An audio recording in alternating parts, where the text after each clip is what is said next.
सर्वधर्माणां धर्मोऽधिकतमो मतः यद्भक्त्या पुण्डरीकाक्षं स्तवैरर्चयन्नरः सदा परमं यो महत्तेजः परमं यो महत्तपः परमं यो महद्ब्रह्म परमं यः परायणम् पवित्राणां पवित्रं यो मङ्गलानां च मङ्गलम्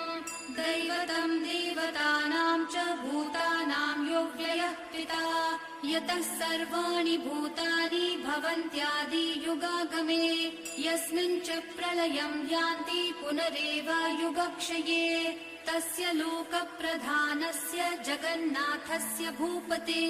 विष्णोर्नाम सहस्रं मे शृणु पापभयापहम् यानि नामानि गौणानि विख्यातानि महात्मनः ऋषिभिः परिगीतानि तानि वक्ष्यामि भूपतये ऋषिर्नाम्नां